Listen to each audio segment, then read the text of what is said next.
Boker Tov, on est dans le livre de Kitzur Shulchan Aruch de Chanukah de Rav Ovadia. Écoute Yosef, dans Siman Taf Resh Ain Aleph. לכתחילה ראוי להניח נר החנוכה בכלי, ולא כאלה שמדביקים נר שעבה על הרצפה או על אבן קטנה, שאין זה כלי, ויש אומרים שהנר שהוא הכלי מעכב למצווה.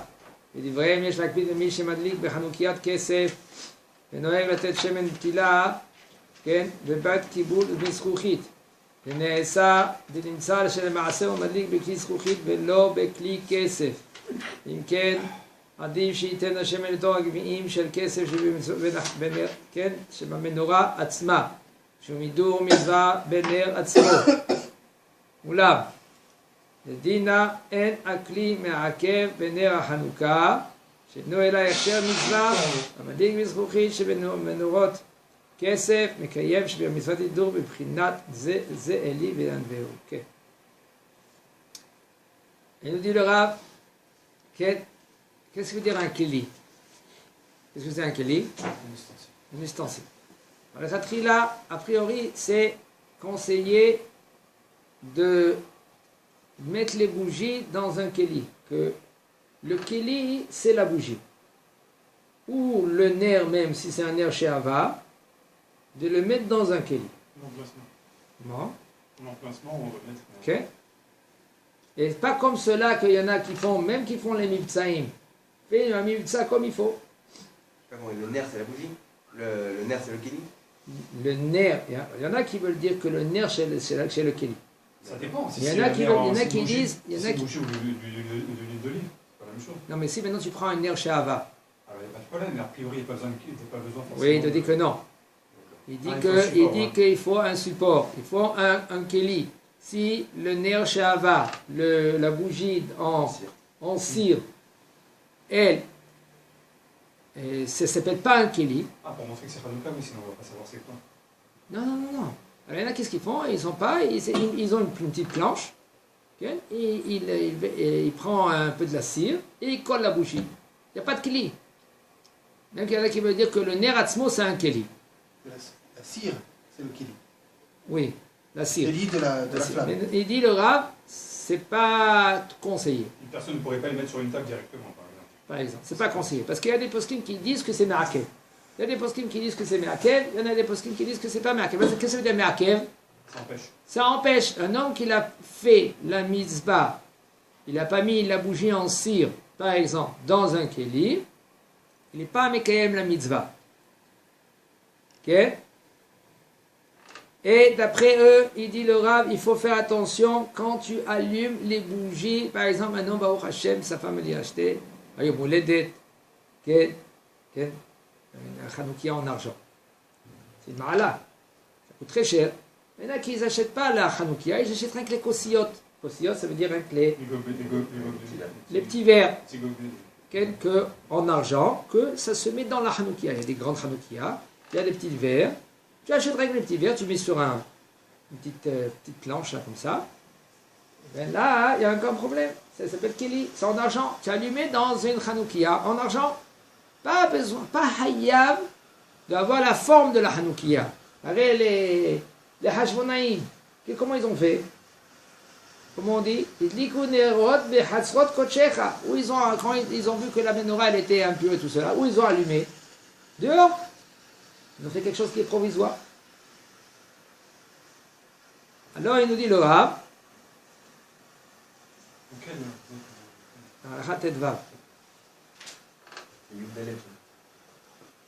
Il dit, d'après ceux-là qui disent que le keli c'est me'akev, un homme que lui qui l'allume dans une hanoukia en argent.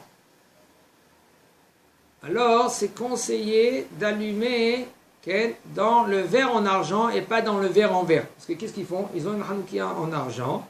Maintenant, pour allumer, pour ne pas noircir l'argent, ils mettent un petit verre en zrouchit, en verre.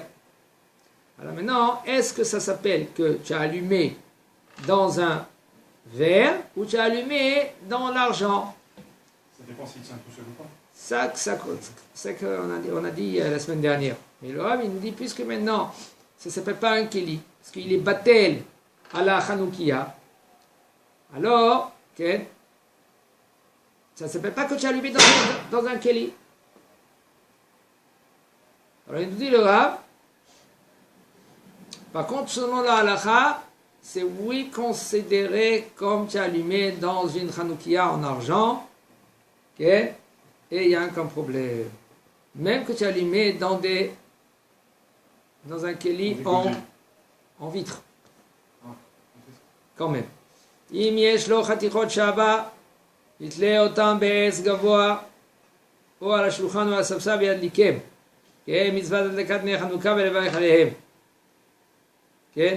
Un homme qui a des morceaux de cire, il peut les pendre sur un arbre et les allumer, ou sur une table, ou sur un banc, et quand même, tu peux allumer et faire la mitzvah de Hanouka et allumer.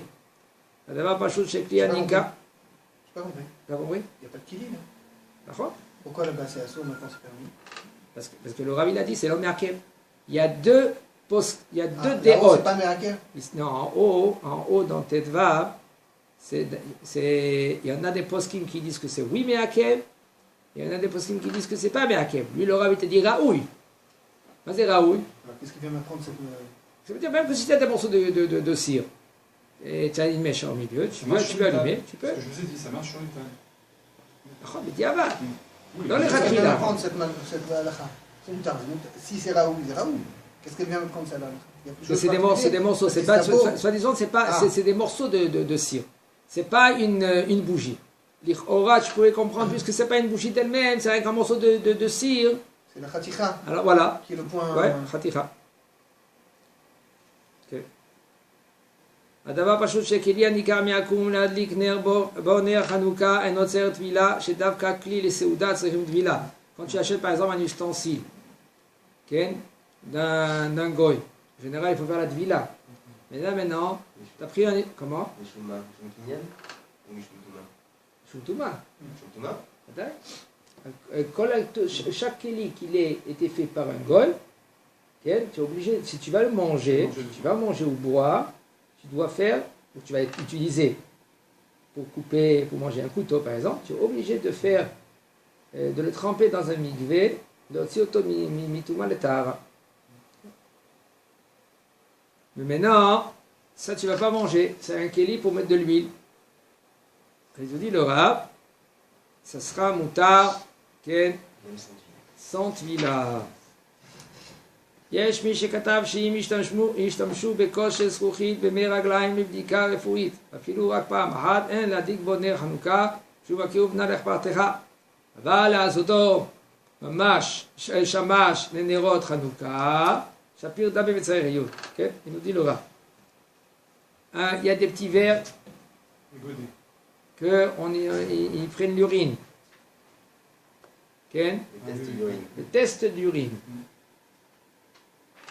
Et même si l'homme il a utilisé une fois, c'est maous. C'est maous, c'est répugnant. Répugnant, dégoûtant.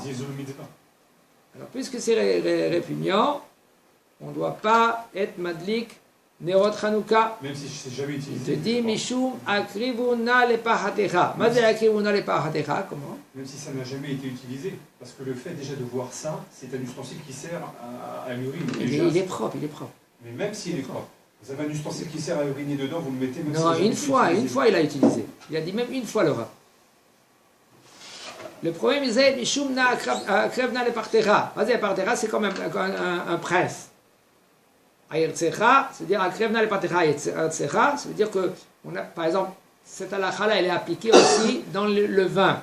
Si par exemple un vin qui a été mégoulé, un vin, vas-y, un mégoulé, ça veut dire qu'il a été. Il a passé quelques moments, 1 heure, 2 heures. Même que de nos jours, cette halakha, elle bouge un peu, parce que les grands saveurs de vin, ils disent qu'on est obligé de laisser le vin s'évaporer. Il y a un psaque du Rav, on va dire, dans cela.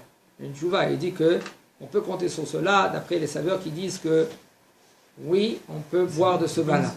Les connaisseurs de vin, les saveurs de vin, c'est des, ouais, ils font des études, par 4 ans même. Hein? Les œnologues. Les œnologues. Il y en a. Alors, il nous dit, dans la halakha, il nous dit comment tu peux prendre un vin qui a été laissé longtemps et tu donnes à un prince. C'est dégoûtant. Ainsi aussi, c'est dégoûtant de prendre un ustensile que, même une fois que tu as fait l'urine, tu l'as lavé, tu l'as rincé, tout ce que tu veux. Avec du savon, avec de la javel, quand même, ça ne se fait pas que je vais prendre devant un prince, une chose pareille. Même jamais utilisé alors. Parce que même s'il est lavé ou jamais utilisé, ça évoque l'urine. Même s'il est propre. Si c'est reconnaissable que c'est fait. Ah oui, Voilà. Évidemment. Il n'a pas dit ça, alors, mais c'est là. Non, Il a dit Afilou rak pa mahat. Non, s'il a été utilisé, mais s'il n'a pas été utilisé. Donc, oui, c'est ce que je. Non, Ah, quand tu il te dis dit que- Afilou pa mahat. Même une fois. Il utilisé juste une fois. Tu comprends que Mais s'il en n'a plus, pas c'est été qu'il a été utilisé. lavé. On te dit après qu'il a été lavé, donc il est considéré comme s'il Ouais. était neuf. Tu peux pas. Quand tu même, peux pas quand le- même. Mais Shuma crève, et quand même, le Rav, il est resté avec Rio. Avala Soto Shamash, dans le Shamash. Maintenant, tu as pris, c'est Shamash. Alors, pourquoi j'ai le Shamash? Pourquoi? Oui, il n'a pas de doucha, d'accord. Mais sauf. Pourquoi j'utilise le Shamash? Pourquoi les Chachamim, ils ont dit allume. Au cas où on Non, peut mais extraire je de la sais. lumière de la Hanoukia, on dirait que c'est pour le chamash qu'on a profité. Papa me répète. Non, c'est au cas où on aurait, sans faire exprès, profité de la lumière de la Hanoukia, on dirait que finalement, on va dire en fait que c'est pour le chamash que finalement... C'est du chamash. Oui, c'est du chamash, oui. Enfin, du Ça veut chamash. dire, les Chachamim, ils ont dit allumer le Shamash pour que. Puisque Au cas où. avant. Il n'y a pas de lumière. Hein. Il n'y avait pas de lumière, alors pour ne pas profiter des bougies, on profite du shamash. Mitzvat anahat nerod chanukah. Écoutez bien cette halakha. Cette halakha, il y en a qui passent à côté. Maran HaShulchan Aruch, le langage de Maran HaShulchan Aruch, comment il est? Le Maran HaShulchan Aruch, il nous dit la mitzvah de adlakat nerod chanukah, elle doit être dans les dit Fahim. Combien c'est dit Fahim? 80 cm. 80 cm. Ça veut dire la mitzvah qu'il faut qu'il est dans les 80 cm. Mikaka adira. Du sol de la maison. Et si maintenant tu as mis la bougie plus que 10 tefahim, tu es rendu qui? Ça veut dire quoi? Bediabat, pas le khatrila. Les khatrila, il faut mettre la bougie dans les 10 tefahim. Celui qui pose à la fenêtre. C'est plus que 10 partout. D'accord? D'accord? À la fenêtre, sur le chahish, peu importe où, en général, sur une table. En général, Si c'est plus que 10 tefahim, ça, il y a ça, bediabat. Voilà, maintenant il faut voir. Mais puisque de nos jours, Madlikam Babaï Bedayo. On verra maintenant, on va rentrer dans ce lignel là parce que c'est pas trop évident. Il faut savoir comment. Il y a Marloket Acharonim dans cela, comment comprendre. Est-ce que vraiment on est obligé d'allumer chez soi à la maison? Est-ce que la mitzvah a été déracinée? Ça veut dire qu'on a été obligé d'allumer Petach Asamour, Tefach Asamour, les Petach Habayit, dans un Tefach qui est dans la porte. Ça la mitzvah. Okay? Moins que 10 tfahim et plus que 3 tfahim. C'est ça la mitzvah. Mais après, Mishum Sakana, ils ont dit les Chachamim d'allumer dedans. Est-ce que tu as déraciné la mitzvah? Ça veut dire que tu es obligé d'allumer maintenant dedans. Et si un homme, lui, il a allumé dehors, à Kabana, devant la porte, ça s'appelle que tu n'as rien fait. Si les Chachamim, ils sont déracinés. Ou tu dis que non, c'est rien qu'une possibilité, tu l'as fait ce mipne à sakana, aval, sauf la sakana elle n'est pas là. Maintenant, Baruch Hashem ici, en Israël, tu peux allumer, Mishum Pirsumen Israël, il n'y a aucun problème. Alors allume dehors. Et la mitzvah, c'est d'allumer dehors. C'est rien que d'allumer dedans, c'est parce que tu n'as pas le choix. Et les khatrila, c'est ça là, d'après Maran HaShulchan Aruch. D'après Maran HaShulchan Aruch, il faut allumer dehors. Ou dehors maintenant? Dehors, pas dehors, si tu peux, dedans. Dans le Tefach Samour, le Petach à la maison, c'est mieux. Ça veut dire que tu mets devant la porte, à côté, dans le tefar à Samour, de la maison. À l'extérieur. Dedans, dans la maison, dans la maison, dans la maison. C'est pas évident du tout. Il n'y a pas de souci. La porte, c'est pas. Tu le fais chez toi à la maison et c'est tout. Si tu peux faire maintenant, tu as une possibilité comme avant, les maisons, ils étaient. Tu as une cour. Tu as une cour. Tu peux l'allumer de dehors. Sinon, si tu mets dehors, comme il y en a certains qui font dehors, il n'y a pas de équerre. Il n'y a pas de équerre. C'est maintenant, il y a 10 locataires. Hein? Locataires. Il y en a 10. C'est à Hanouka de qui celui-là? Alors tu marques le nom. Hanouka, M. Cohen, M. Lévy, M. Dans la cage d'escalier.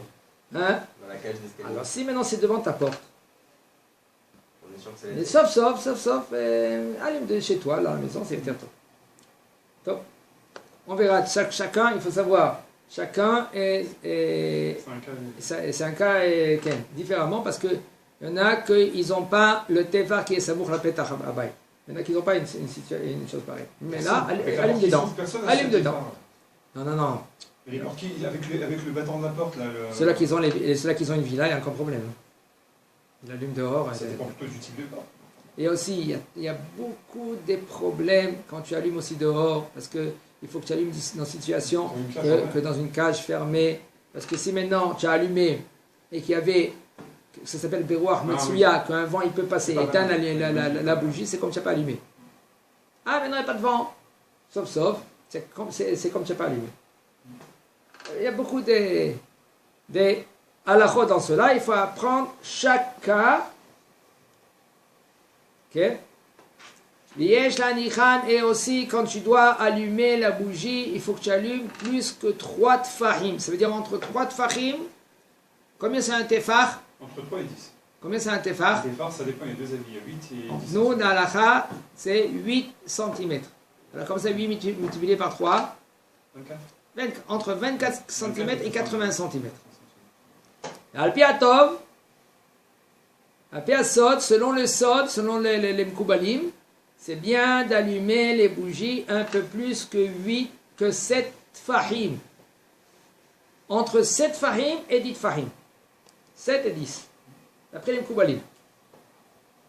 Okay. Comme il a écrit le Ben Ishra, בפרשת וישב עוד ואם משל עבד של נר השעבר שהודלק למידת החנוכה ולמעלה משלושה טפחים, si maintenant la flamme elle est un peu plus que 3 טפחים, אף על פי שגוף הנר, même que maintenant la bougie elle se trouve moins que 3 טפחים, shapir dame, ça va bien. Pourquoi? Parce que le ikar c'est la shal evet, c'est la flamme. Genre le socle.